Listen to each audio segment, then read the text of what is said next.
Et si la plus grande leçon de votre vie se présentait sous la forme d'un pari? À Londres, un homme d'affaires millionnaire accepte de relever un défi dangereux, gagner la confiance d'une personne qui ne se soucie pas de son argent. Mais lorsque les rôles sont inversés, tout change. La nuit est éclatante sur le toit d'un club exclusif de Westminster. La Tamise scintillait au loin, reflétant les lumières de la ville, tandis que des voix animées résonnaient dans ce cadre luxueux. Oliver était adossé à un coin, tenant un verre de vin blanc et contemplant l'horizon. Malgré l'opulence qui l'entourait, il ressentait un vide troublant. « Toujours dans ton monde, hein ?» La voix détendue de James le sortit de ses pensées. Oliver jeta un coup d'œil à son ami et lui adressa un sourire forcé. « J'admire juste la vue. La vue de Londres ou celle de ta vie insignifiante ?» répondit James d'un ton sarcastique, en s'appuyant sur le parapet à côté de lui. « Je ne suis pas d'humeur à écouter tes analyses aujourd'hui, James, » rétorque Oliver en buvant une gorgée de vin. James rit, ignorant la résistance de son ami. « Regarde-moi ça. Tu as tout ce qu'il faut, Oliver. L'argent, le pouvoir, le respect. Et pourtant, tu es là, isolé, alors que tous les autres s'amusent. » Oliver hausse les épaules. « Peut-être que je n'ai pas grand-chose à apprécier ici. » « Parce que tu n'es jamais confronté à un vrai défi, » poursuivit James, taquin.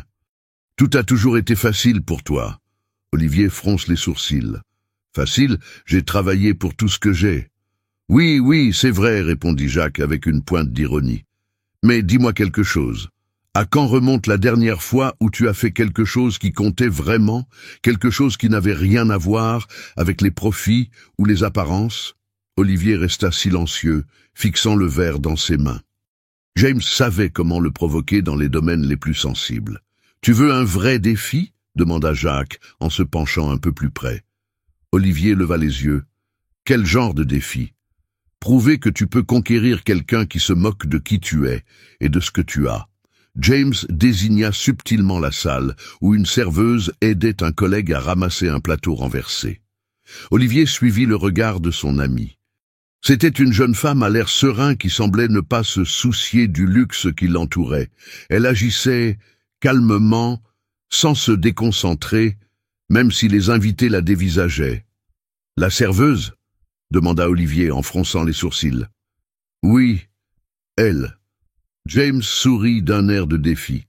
« Pas d'argent, pas de statut, juste toi. » Oliver rit d'incrédulité. « Tu crois que c'est difficile ? Je ne crois pas que tu en sois capable, » dit Jacques en fixant Olivier. Les deux hommes restèrent silencieux pendant un moment, le défi en suspens entre eux. Finalement, Olivier leva son verre et sourit. « D'accord, alors, le pari est accepté. » Le lendemain matin, Oliver marcha dans les rues animées de Notting Hill. Le charme des vieux bâtiments et l'arôme du café frais le conduisirent au Morning Brew Café. Il ouvrit la porte, et la cloche de l'entrée annonça son arrivée. L'ambiance est chaleureuse, avec des tables en bois et des peintures anciennes sur les murs. Émilie était derrière le comptoir, servant un client avec une expression calme et professionnelle. Olivier l'observa un instant avant de s'approcher. « Bonjour », dit-il avec un sourire. Émilie leva rapidement les yeux et répondit sans grande émotion. « Bonjour, que puis-je vous servir ?» Olivier hésita, surpris par l'objectivité de la jeune femme. « Un cappuccino, s'il vous plaît. » Émilie acquiesça, sans détourner le regard de son travail. Pendant qu'elle préparait la commande, Olivier chercha un moyen d'engager la conversation. « Ce café a une bonne réputation », commenta-t-il en essayant de paraître décontracté. « Nous avons de bons haricots », répondit Émilie en posant sa tasse sur le comptoir. « Et il doit y avoir du monde, hein ?» poursuit Olivier en insistant. « Il y en a beaucoup. Il y en a pour 5 livres. » La réponse d'Émilie fut directe, sans chercher à prolonger l'interaction. Oliver pâilla, mais resta près du comptoir, observant Émilie servir un autre client avec la même efficacité. Il remarqua qu'elle se déplaçait de manière pratique, sans pour autant perdre de vue ce qu'elle faisait. Tout en sirotant son café à une table voisine, Oliver réfléchit au défi. Émilie était différente de toutes les personnes qu'il avait rencontrées, et, pour la première fois, il se demanda si James avait raison. Cela n'allait pas être aussi facile que cela en avait l'air. La sonnette retentit alors qu'Oliver entre à nouveau dans le Morning Brew Café. C'était sa 3e visite dans la même semaine, et il remarqua qu'Émilie n'avait même pas levé les yeux en l'entendant. Elle était concentrée sur le comptoir, organisant les sachets de sucre et manipulant la machine à café avec la précision de quelqu'un qui le fait tous les jours. Avez-vous déjà réfléchi à la façon dont un simple choix peut transformer toute une vie? Comme Oliver, qui a commencé par un pari, vous avez peut-être vécu des moments où les priorités ont changé et où l'amour vous a semblé lointain ou difficile. Mais je tiens à vous dire que les histoires de maturité, pleines de nouveaux départs et de secondes chances, sont puissantes. Et c'est exactement ce que vous trouverez dans mon livre électronique « Le secret des histoires d'amour matures ». Et vous savez ce qui est encore plus spécial? Je donne cet e-book gratuitement aux premières personnes qui le téléchargeront. À l'intérieur, vous découvrirez comment le parcours de personnages comme Oliver et Emily peut toucher votre cœur et raviver quelque chose que vous ne saviez peut-être même pas qu'il était encore là. Ne laissez pas passer cette chance. Cliquez maintenant et obtenez votre exemplaire gratuit avant qu'il ne soit épuisé. Parce que nous méritons tous de croire, une fois de plus, que l'amour peut nous surprendre. Il s'approcha lentement, étudiant ses gestes en attendant son tour d'être servi. Lorsqu'il atteignit le comptoir, Émilie le regarda enfin d'un air neutre. « Cappuccino, c'est ça ?» demanda-t-elle sans émotion, mais avec un ton légèrement curieux. Olivier sourit, surpris qu'elle se souvienne de sa précédente commande. « C'est vrai, mais aujourd'hui, peut-être un croissant pour l'accompagner. » Émilie acquiesça et commença à préparer la commande sans dire un mot de plus. Il profita de l'occasion pour tenter d'engager la conversation. « J'ai toujours voulu demander, » commença Olivier. « Ça doit être intéressant de travailler ici. Vous devez voir beaucoup de gens différents, n'est-ce pas? » « Des gens différents, mais les mêmes histoires, » répond Émilie en mettant le croissant dans l'assiette. « Et quel genre d'histoire trouvez-vous » Il se pencha légèrement vers le comptoir, curieux. Émilie le regarda droit dans les yeux, montrant enfin une trace d'expression sur son visage. C'était quelque chose entre la lassitude et le pragmatisme.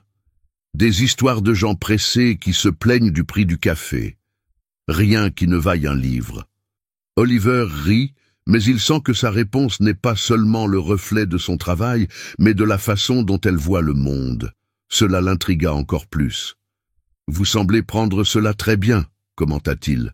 « C'est un travail. »« Vous faites ce que vous avez à faire, » répondit-elle en lui remettant la commande. « Ça fera 8 livres. » Oliver paya et se dirigea vers une table voisine, faisant semblant de lire un message sur son téléphone portable tout en la regardant. Il se rendit compte qu'Émilie était directe sans chercher à plaire.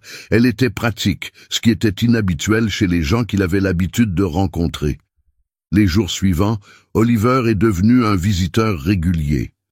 Il essayait différentes combinaisons du menu, trouvait des excuses pour rester plus longtemps dans le café et essayait toujours d'engager la conversation avec Émilie.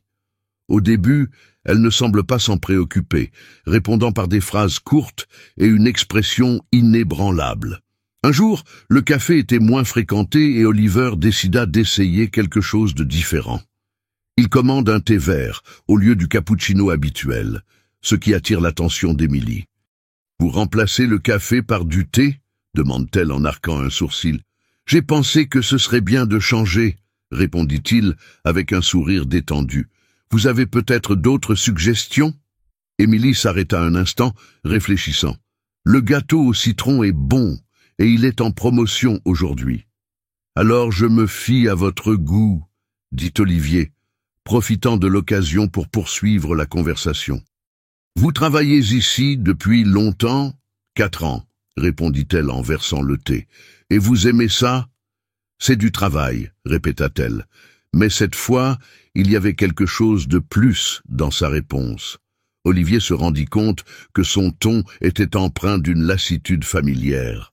Il hésita avant de demander « Ça veut dire que tu ferais autre chose si tu pouvais? Émilie haussa les épaules, détournant le regard. Tout le monde a ses rêves, mais tout le monde n'a pas les moyens de les réaliser. Sa réponse le déconcerta. Pour la première fois, Oliver avait l'impression d'être confronté à une réalité très différente de la sienne. « Et quels seraient vos rêves ?» demanda-t-il. Émilie rit légèrement mais sans humour. « Je crois que j'ai assez répondu pour aujourd'hui. » Elle partit s'occuper d'un autre client, laissant Oliver avec plus de questions que de réponses. Quelques semaines passèrent, et Oliver commença à remarquer des détails sur Émilie, la façon dont elle aidait discrètement ses collègues lorsque les choses se bousculaient. Elle semblait avoir une patience infinie face aux clients mécontents. Mais ce qui a le plus attiré son attention, c'est le moment où il a surpris sa conversation avec une autre serveuse. « Tu as encore cours après ton service ?» lui demande sa collègue. « Oui, » répond Émilie. « La psychologie ne s'étudie pas toute seule. » S'étonna Oliver. Il n'avait pas réalisé qu'elle étudiait, surtout quelque chose d'aussi difficile que la psychologie. Il commença à la voir sous un nouveau jour, admirant les efforts qu'elle faisait pour concilier travail et études. Le lendemain, il commente avec désinvolture. « Psychologie, hein? Ça a l'air fascinant. » Émilie plisse les yeux, méfiante. « Comment le sais-tu? Je t'ai entendu en parler l'autre jour. » Admit Oliver rapidement. « Je ne voulais pas être curieux. » Elle soupira. « La psychologie, c'est ce que je veux faire de ma vie. Mais ça va prendre du temps avant que j'y arrive. » Oliver ne savait pas quoi dire. Il n'avait jamais eu à faire face à des obstacles aussi importants, et cela lui faisait réaliser à quel point la vie d'Émilie était différente de la sienne. Il quitta le café cet après-midi-là avec un sentiment nouveau. Le pari de James était toujours présent dans son esprit, mais pour la première fois, il lui semblait que c'était plus qu'un défi. C'était une matinée froide à Londres, et Oliver était de nouveau au Morning Brew Café, observant Émilie, qui servait un client âgé, avec un sourire plus aimable que celui qu'elle offrait habituellement aux autres. Il repense à ce qu'il a appris sur elle ces dernières semaines. Une mère dévouée, une étudiante studieuse, quelqu'un de bien plus complexe qu'il ne l'avait imaginé au départ. Lorsqu'Émilie eut enfin un moment de libre, il s'approcha prudemment du comptoir. « À t'entendre, ça a l'air facile, » commenta Olivier. Émilie le regarda confuse. « Qu'est-ce que tu veux dire? Tout concilier, le travail, les études, s'occuper de Lily. Tu as toujours l'air de savoir ce que tu fais. » Elle soupira, s'essuyant les mains avec un chiffon. « Je fais ce qui doit être fait. Ce n'est pas comme si j'avais le choix. » « C'est quand même impressionnant. » Oliver sourit. « Vous semblez être de ceux qui trouvent toujours une solution. » Émilie arqua les sourcils, évaluant la sincérité de son ton. « Si vous appelez la survie une solution, alors oui. » Il rit légèrement, mais son commentaire le fit réfléchir. Pour la première fois, Oliver avait l'impression que ses efforts pour apprendre à la connaître étaient réciproques, bien que subtilement. Alors qu'il sirotait son café, perdu dans ses pensées, la porte du café s'ouvrit et une silhouette familière entra. C'était James, qui repéra immédiatement Oliver et s'approcha de lui avec un sourire taquin. « Tiens, c'est donc ici que tu passes tant de temps ?» dit James en se penchant sur la table. Oliver sentit son estomac se serrer. « Qu'est-ce que tu fais là ? Je vérifie juste l'avancement de notre petit pari, » répondit James d'un ton espiègle. Olivier jeta un coup d'œil nerveux à Émilie, qui rangeait maintenant le comptoir à quelques mètres d'eux. « Ce n'est pas le moment, Jacques, » murmura Olivier en essayant de parler moins fort. Mais James n'en tint pas compte. Il prit une chaise et s'assit à côté d'Olivier, s'amusant visiblement de la situation. « Tu fais vraiment un effort, n'est-ce pas ?»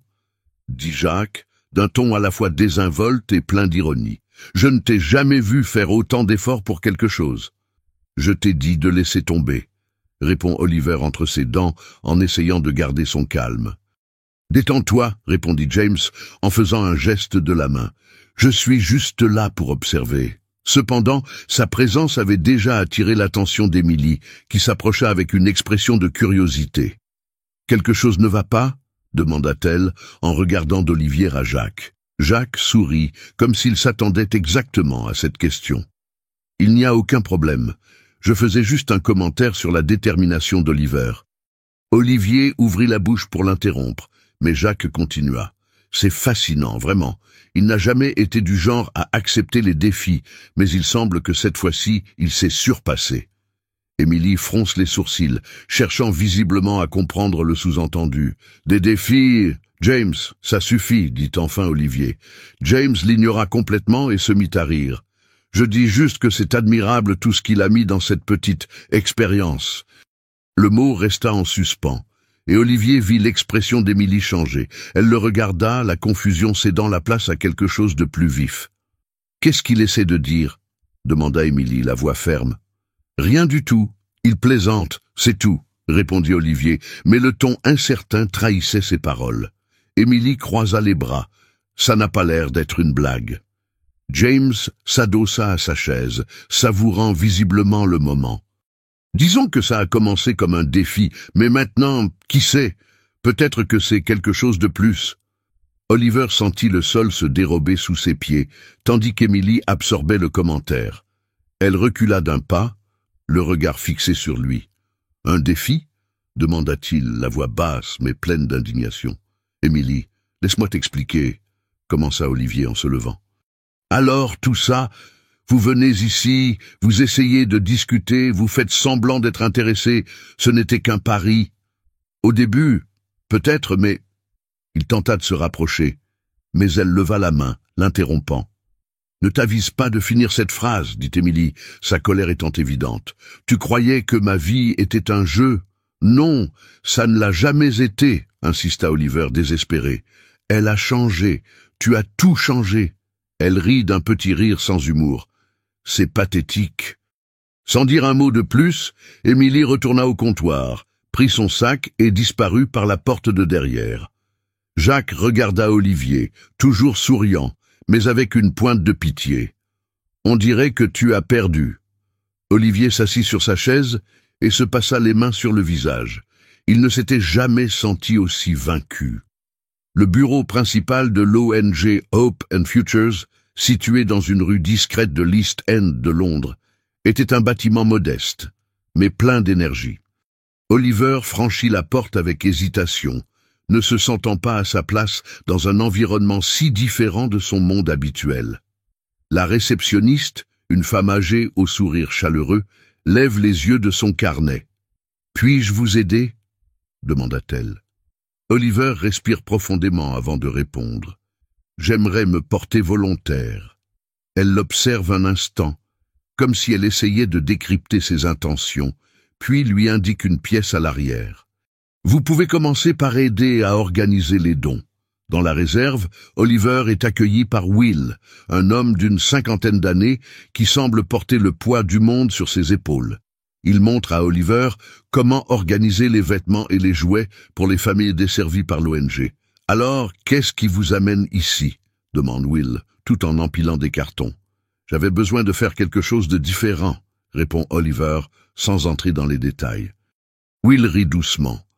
C'est une bonne raison comme une autre. Au cours des jours suivants, Oliver s'est impliqué plus profondément dans les activités de l'ONG. Il a participé à l'organisation d'événements, distribué des fournitures et surtout écouté les histoires des personnes qu'ils aidaient. L'une de ces histoires, en particulier, est restée gravée dans sa mémoire. Il s'agit de celle d'une mère, Clara, qui cumule 3 emplois pour subvenir aux besoins de ses 2 jeunes enfants. Clara a parlé à Oliver lors d'une livraison de nourriture. « Parfois, j'ai l'impression que je ne vais pas y arriver, » avoue-t-elle en prenant un panier. « Mais au bout du compte, on fait ce qu'on a à faire. » Oliver sentit une boule dans sa gorge. Les mots de Clara faisaient écho à ceux d'Émilie, et il réalisa à quel point il avait sous-estimé la force nécessaire pour faire face à des défis quotidiens comme celui-ci. Après des semaines de travail, quelque chose a changé en lui. Pour la première fois, Oliver a senti qu'il faisait quelque chose d'important, quelque chose qui n'était pas une question de profit ou d'apparence. Un matin nuageux, alors qu'il chargeait des cartons dans l'entrepôt, Martha, l'une de ses collègues, s'est approchée de lui avec un sourire curieux. « C'est bien que tu sois là, lui dit-elle. Vous travaillez vraiment dur. » Oliver lui répond par un sourire. « J'en avais besoin, plus que je ne le pensais. » Martha acquiesce, comme si elle comprenait. « Tu sais, tu me rappelles quelqu'un, une femme qui travaille sans relâche pour soutenir sa fille. Émilie, n'est-ce pas ?» Oliver s'arrête un instant, surpris. « Vous connaissez Émilie ?»« Oui, bien sûr. Elle a déjà participé à des événements de l'ONG, une femme incroyable. Et j'ai entendu dire que vous étiez très important pour elle. » Oliver ressent un mélange d'espoir et de nervosité. Je ne sais pas si elle le pense toujours. Martha lui a tapoté l'épaule. « Tu devrais peut-être lui parler de tout ce que tu as fait ici, cet après-midi-là. » Oliver quitta le travail avec un objectif renouvelé. Il savait qu'il devait parler à Émilie, non pas pour prouver quelque chose, mais pour être honnête sur ce qu'il était en train de devenir. Hyde Park était serein cet après-midi-là, avec les feuilles d'automne éparpillées sur le sol et le lac Serpentine reflétant le ciel grisâtre. Oliver attendait sur un banc près de l'aire de jeu, regardant les canards nager. Il se sentait encore nerveux, mais déterminé.